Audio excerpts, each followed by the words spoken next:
Stream.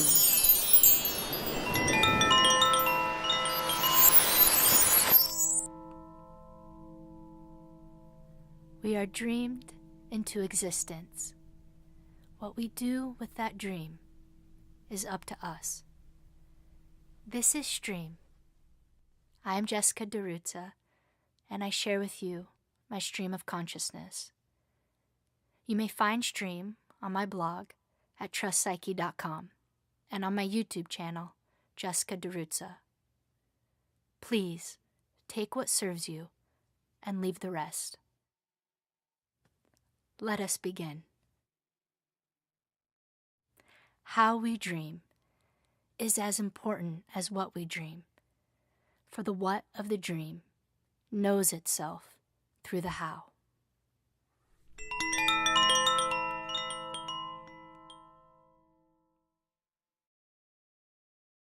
Welcome back to Stream. I want to continue today with deepening our exploration into family patterns in astrology, seeing archetypal signatures within our family system.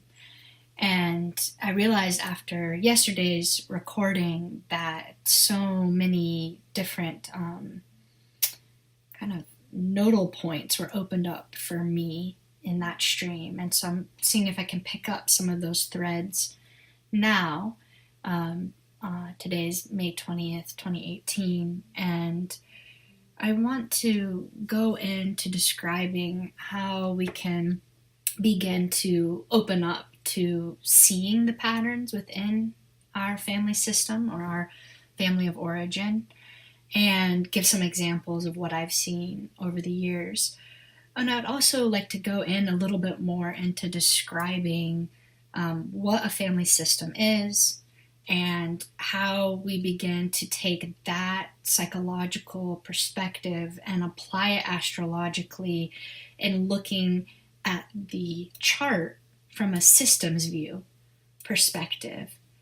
So there's a lot of different threads going here today, and I'm going to see if I can get them to come through coherently here. Okay, so first, let me define briefly what a family system is. So family systems comes out of the work of the psychologist Bowen, and if you want to read more about it, a good resource is the bowencenter.org. It's for the study of the family, and it's dedicated to the development and dissemination of Bowen theory. So Bowen is a psychologist that you study in any pretty basic psychology course. And essentially what Bowen did was came up with a bunch of different understandings and tools for working with families. And something that I mentioned yesterday was a genogram, or a family map, a family diagram. This was developed by Bowen, and it symbolizes a living organism, and it's the multi-generational family emotional system. So, as it says here, more than any other symbol, the diagram announces the necessity to shift paradigms, to move beyond an individual cause and effect model to a multi-person systems model and understanding human behavior. So the diagram is much more than just a genealogy. It represents the profound emotional connections between generations. So people are born and die, but a family's past lives lives in the present. So a psychological tool that we can all do is create a genogram. And you can look this up online. It's on the bowencenter.org if you want to see it there, but you can just Google it. And essentially what you do is you create a map. You get out a piece of paper and a pencil, and you go back as many generations as you have information on. Usually we can, just going to our grandparents or our great-grandparents suffices. And we use squares and circles. to be able to create the genogram. So you put down a square for men and a circle for women. And if you have trans in your family, how about we use a triangle going up and a triangle going down, depending if the transition was from man to woman or woman to man. And what we do is we write down the person's name, and we represent how they were connected. So our grandparents were married, that would have a straight line, and then there would be a line that would come down from them to each one of their children. And what you want to include in this information is the person's name, their birth date, and their death date if they've died. You can add in the cause of death. You want to signify whether these people were married or divorced. You want to be able to put in any kind of information that feels relevant. So whether that's occupation, religion, socioeconomic status, whether or not they had higher education, like whatever is relevant for you and your family. And the way that we begin to look at this psychologically is we see these patterns in our family that we really only begin to take in once it's on paper in front of us on this genealogical map. And what I like to do with the astrology is to then include sun sign, moon sign, rising sign, if there's any kind of key astrological signatures that feel relevant, like, oh, wow, both my grandparents were Sun Saturn, or both of my parents had Moon Neptune. And we just can begin to add this data in so that we can see these family patterns and these archetypal signatures, both psychologically and astrologically. So that's a really good psychological tool that we can all do at some point. And there's lots of instructions online on how to do it, so you can just look it up and, do it yourself at any point. So what a family system is essentially what this genogram, this family diagram, is showing us. And a family system is, it's our family of origin, and it shows us the types of roles that each person in the family carries. And we can each carry multiple roles or different roles at different times in our life, but a lot of us kind of fit within different categories of these roles. So, for example, one role is the peacemaker. One role is the star child, or the very high functioning, accomplished person. There's the one who tends to be the identified patient, the IP, where they're seen as having chronic problems, whether that's alcoholism or having affairs, or always having problems with money, or depression or anxiety. They're the one that or ones that tend to act out the anxiety or the tension within the family system. And so what we begin to see in looking at the family system and the emotional relations that are happening within the family system amongst the different roles that each person occupies is we can begin to decipher what's called a multi-generational transmission process. And so I kind of went into this in yesterday's stream, where I was talking about archetypal complexes through planetary combinations that are transmitted from generation to generation. Just like we get our DNA from our parents, we get our astrological complexes from our parents. And we can carry those maybe through different aspects. So like our parents had the conjunction and we have the trine, or our parents had the square and we have the opposition. But that the important part is that there is a shared planetary combination, irrespective of what the aspect is between those two planets, hard or soft. So you can listen to yesterday's stream, Family Patterns in Astrology, to kind of get the foundation of that. And this stream is going to be a continuation of that conversation. So multi-generational transmission process, psychologically speaking, is the way that our emotional capacities, both in our strengths and our weaknesses, show up inside of ourselves, that we inherited from our parents and our grandparents. And so you can see this going way back in our lineage. And, you know, a lot of the way that a child understands and experiences themselves is what's called through a family projection process. So if we just look at the relationship between the parents and the child, that the parent's emotional state is projected into the child, who is extremely receptive and sensitive at a very young age to this. One, because there's not as much sense of self and ego developed that can create the necessary sense of differentiation of self yet, right? We're very undifferentiated as infants and toddlers and adolescents. We become more differentiated in ourself as we get older. But that also, the way that a child learns about themselves and the world is through the way that the parent consciously and unconsciously relates to the child. And so a lot of that actually is transmitted through the emotional state of the parent and the emotional state of the family itself. And I think it's really important here that we normalize this process, because it happens in every single family. There's no family that exists outside of either a multi-generational transmission process or the process of family projection.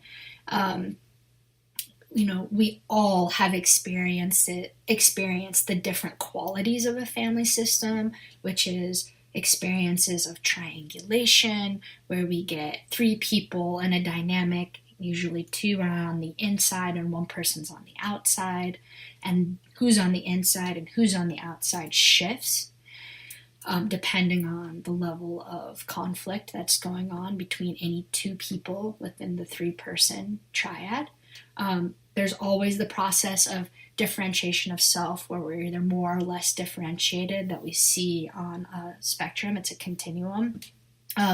So we all experience these different qualities that happen within a family system. So it's really important that we normalize this, because I think sometimes when we learn about these different psychological theories, we then we tend to look for, oh my God, what's wrong with me? What's wrong with my family?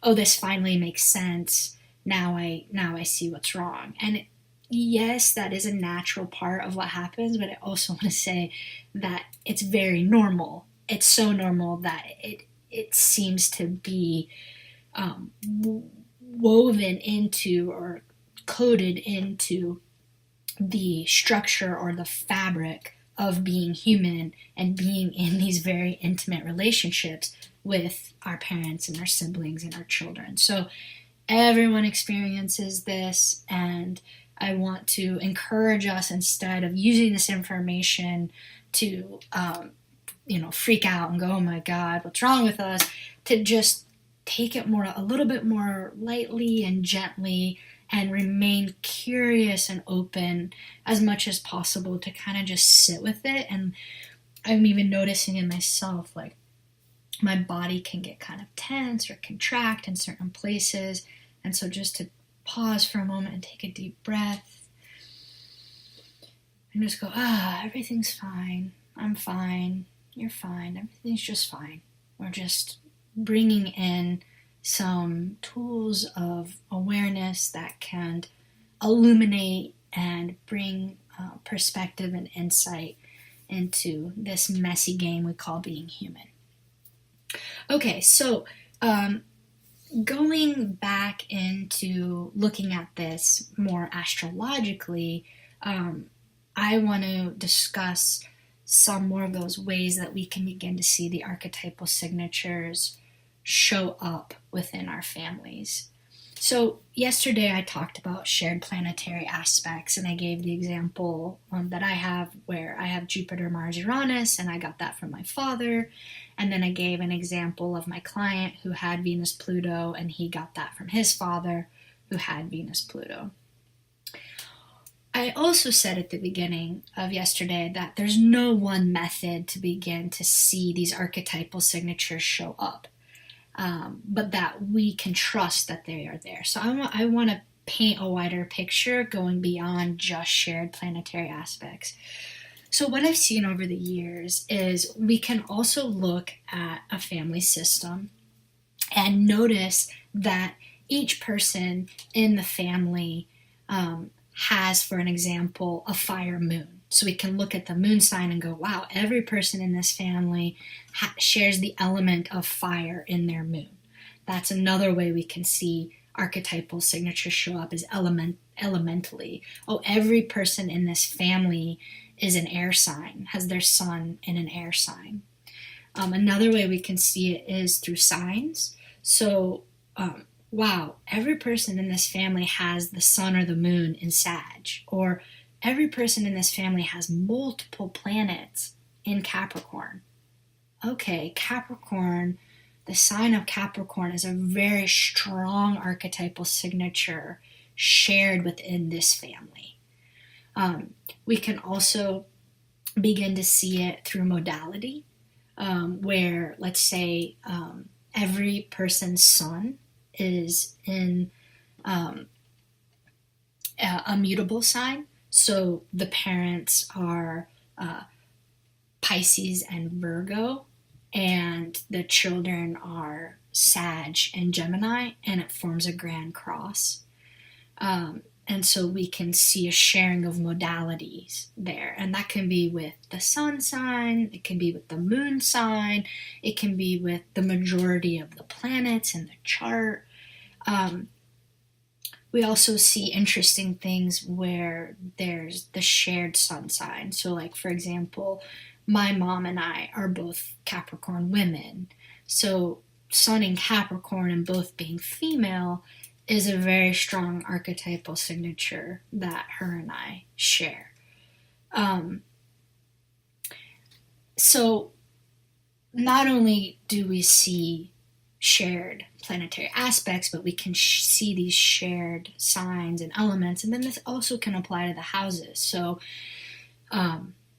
wow, a lot of people within this family's majority of their planets show up in the first house, or look, the parents have a strong first, seventh house opposition going on, and the children are also sharing that, or the children are forming a grand cross in the house system, and they're showing up really strong in the 4th and the 10th.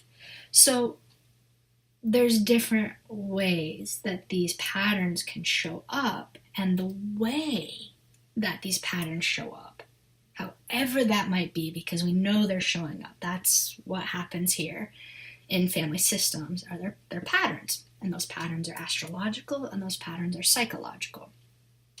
And they are correlative to each other. So ultimately, they're not actually separate.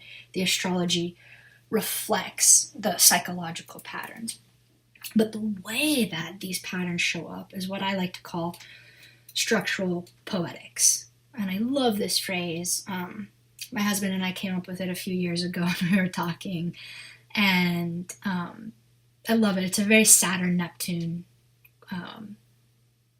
idea. So structural being Saturn, poetics being Neptune. So the structural poetics. And what I mean by this is, if we know that the very fabric of reality, the nature of reality, has these underlying archetypal patterns, those patterns are the structure of whatever it is we're looking at. The person, the family, the relationship, the cosmos. So there's a structure there. But the way that that actual structure shows up is poetic, in that there is a meaning or a message that transcends the structure of the system we're looking at. And again, that system can be a single organism or a family organism, right? When we're bringing that systems view to astrology, we can begin to see the structural poetics. So, for example here, my husband and I, our signs and our house system are inverse to each other. So I'm Pisces rising. I'm about 13 degrees Pisces rising, and therefore 13 degrees Virgo on the descendant, right? Those are always an axis exactly opposite each other. And my husband Travis, he is 17 degrees Virgo rising and 17 degrees Pisces on the descendant. So I'm Pisces rising, he's Virgo rising. That opposition of the mutable sign and the way that our house system works out is just that. My midheaven is Sag, and his midheaven is opposite that, Gemini. So all of our quadrature angles of the ascendant, midheaven, descendant, and IC are the opposite signs to each other. And so that's the structure of it. And the poetic piece of it is when we look at the archetypal nature or quality of our relationship, it is just that we are not only very opposite from one another in so many ways. I mean, Travis is much more introverted than I am. I'm in the middle, but I'm definitely lean more to the extroverted side. Especially socially. You know, Travis is a thinking type, and I'm a feeling type. I have a lot of fire and earth, and Travis has a lot of air and water. It goes on and on. But so this kind of way that we structurally see these oppositions in our chart, you also see that psychologically and emotionally, archetypally in our relationship and the way that we show up in the world as individuals, and then when we come together as a couple.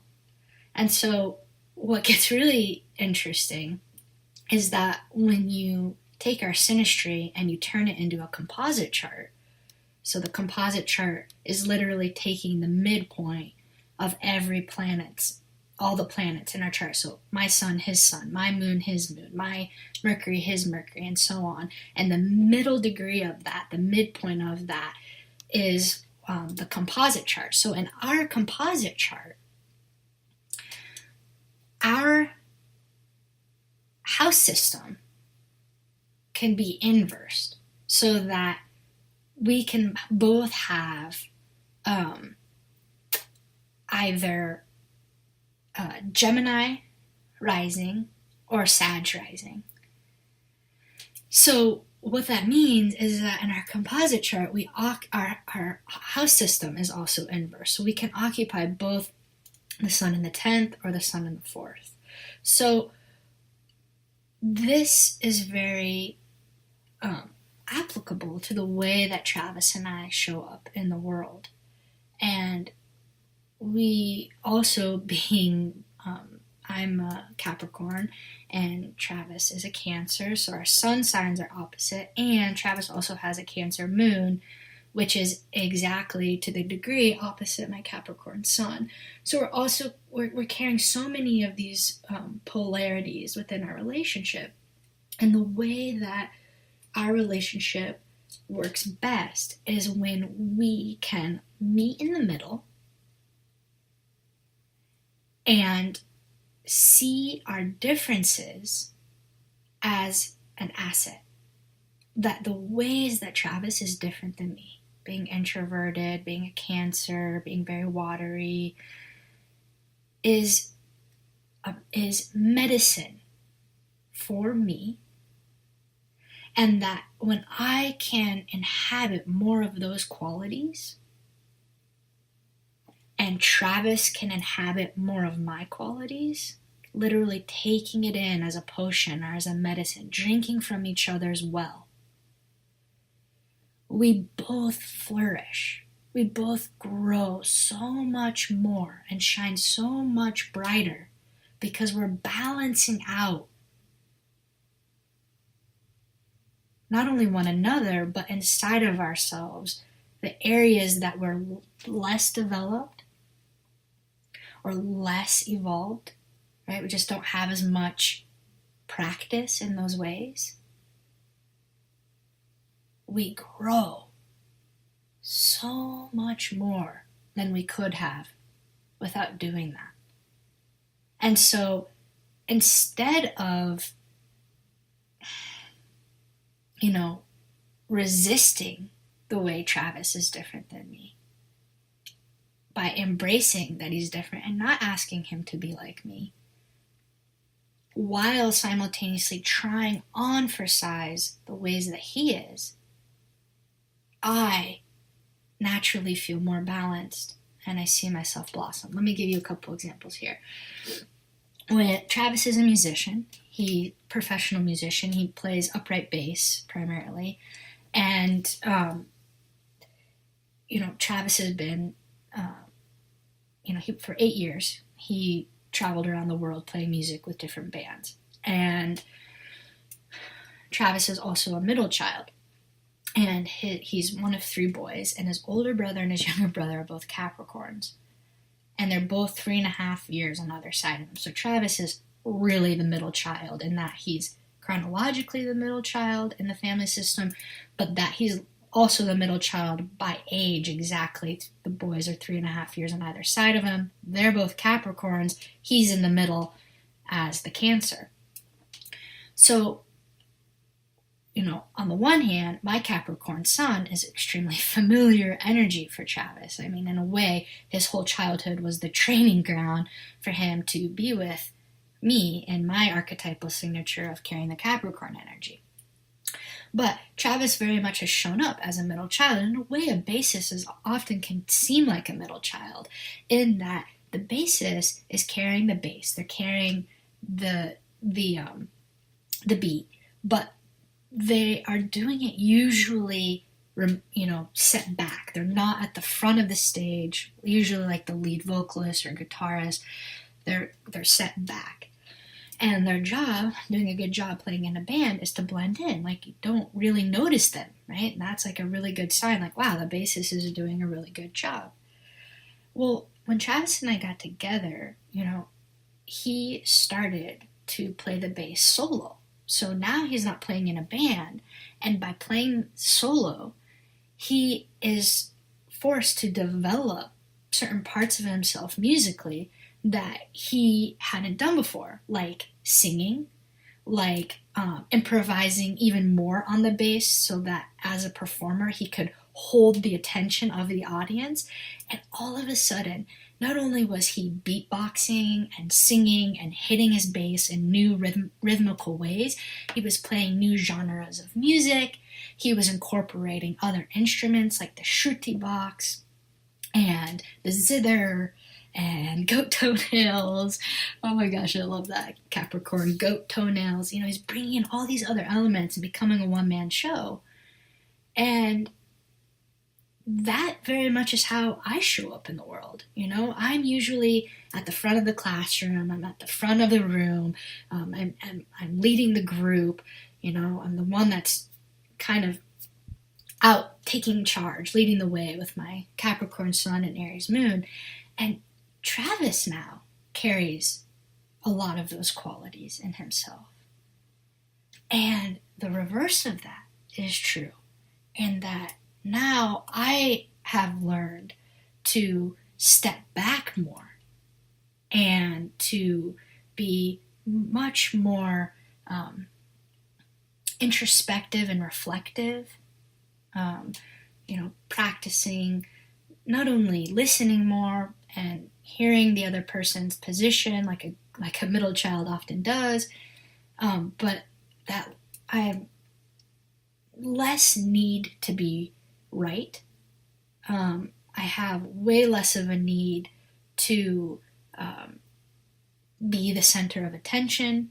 I have way less of a need to have these high ambitions. I'm an only child. I have a lot of fire.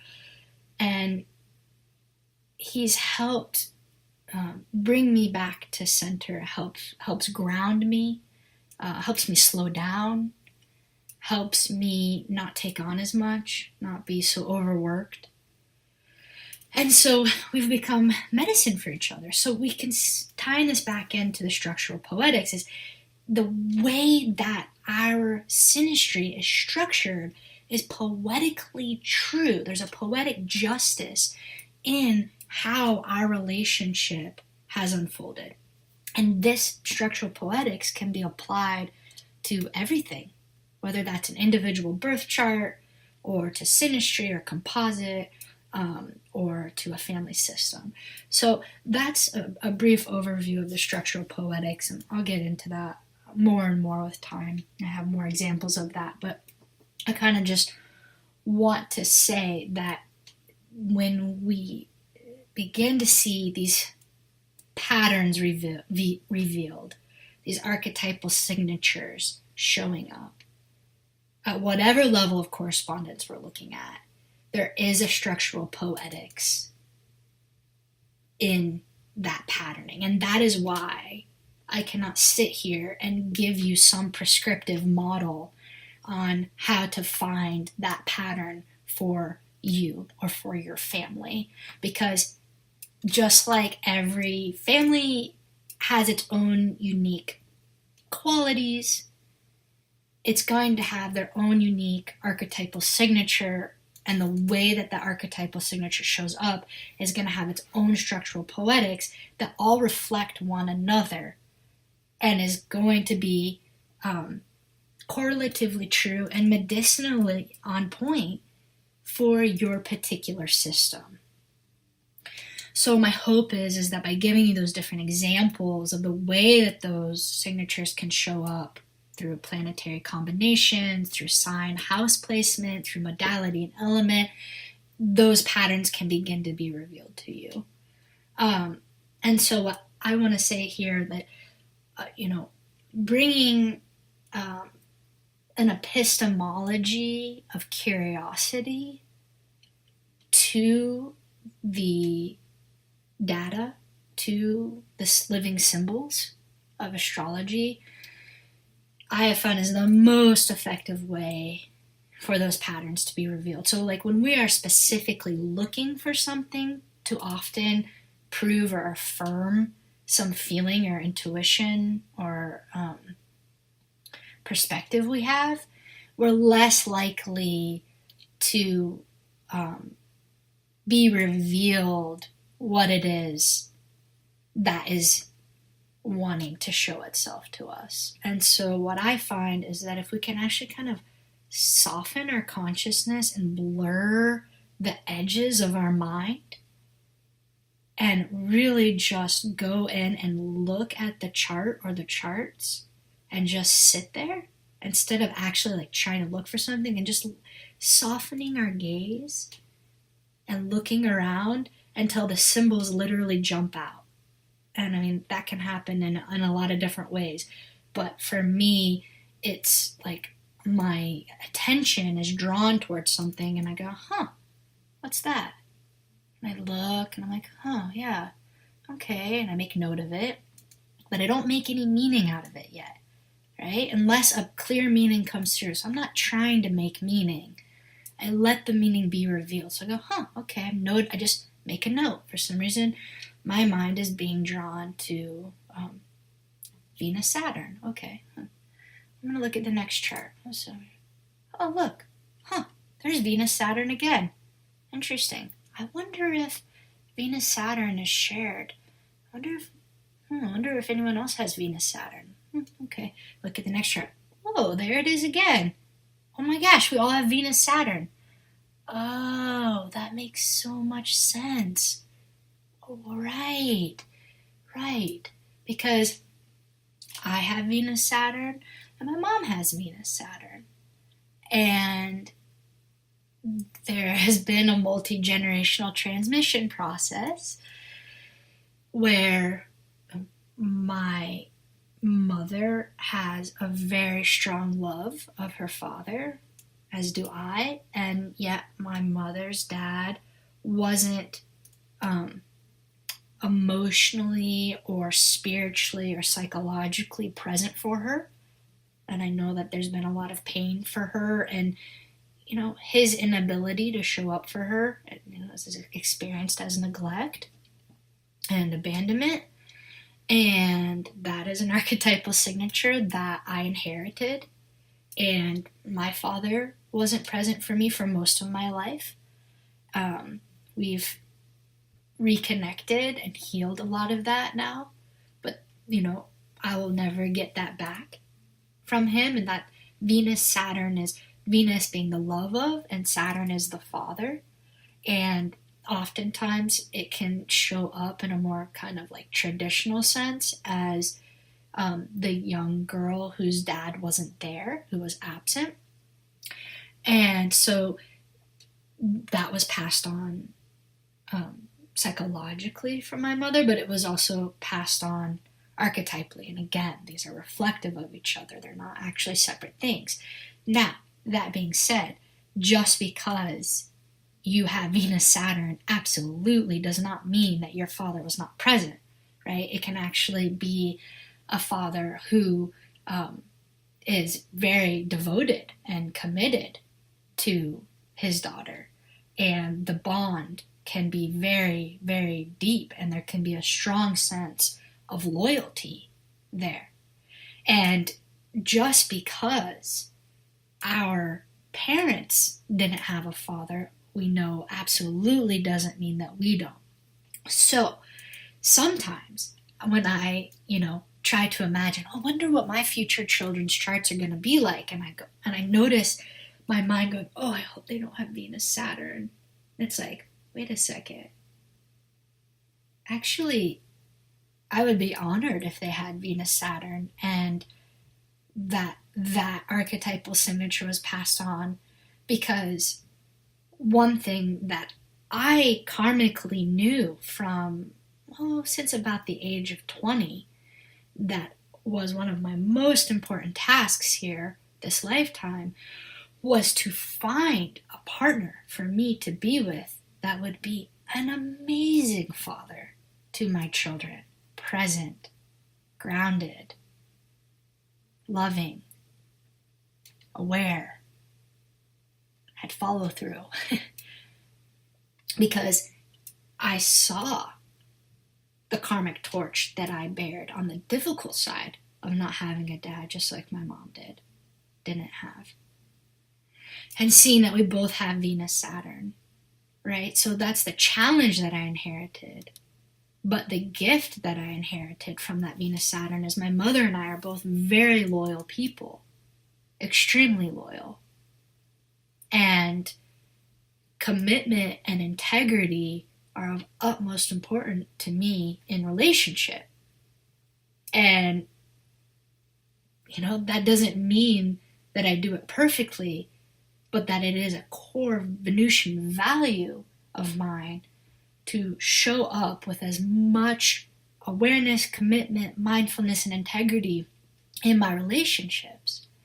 And I know that I got that quality from my mother. And so if our children have Venus-Saturn, I know that they will experience it differently, because Travis is a man and a father that will absolutely do everything in his power to show up and be there for his children.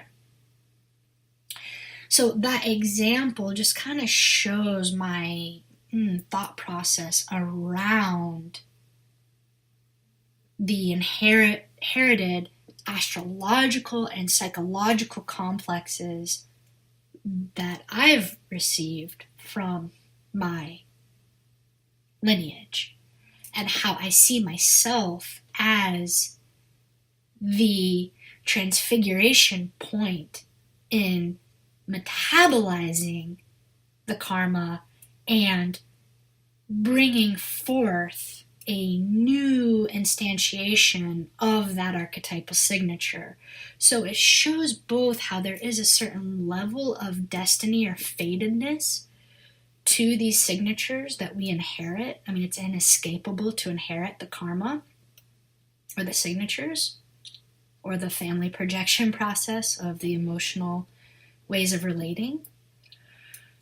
But what is open and where we have choice is how we participate and show up with those challenges, and how that actually can be turned into strengths in ourselves and for the future generations that come after us, that will continue to inherit these different astrological and psychological signatures.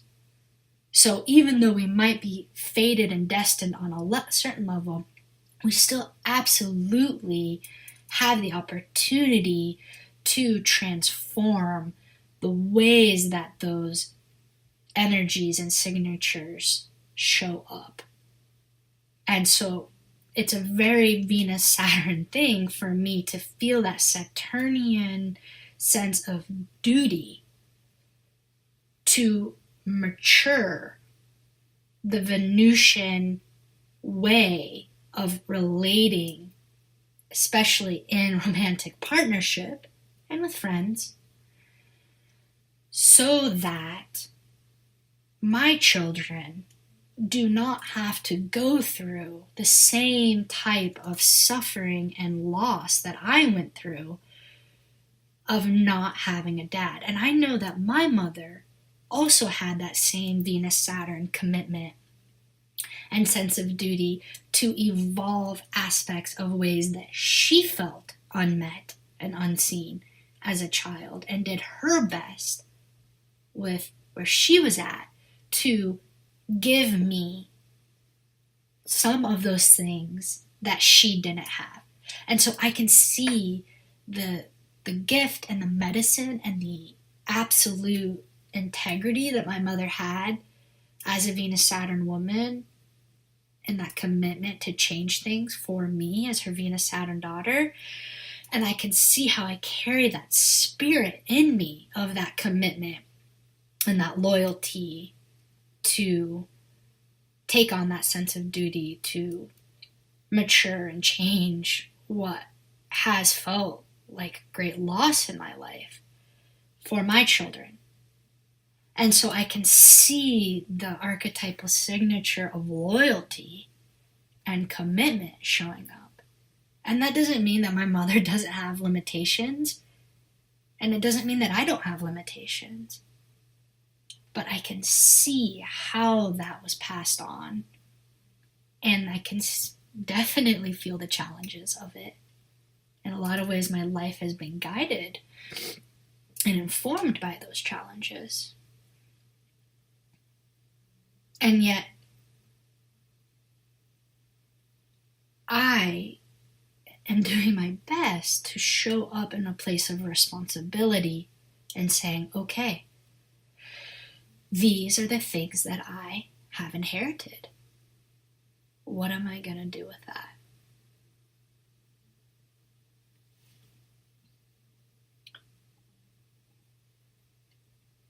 So I am going to stop the stream here for today. I want to thank you again so much for being here with me. I'm really loving doing this forum. It's bringing me a lot of joy, and every time I do one, more things open up. And so I'm excited to continue on this stream with you. Please feel free to like the video, leave a friendly comment, and share with those who you think it would be helpful for them to hear. This is Stream, and I'm Jessica DiRuzza.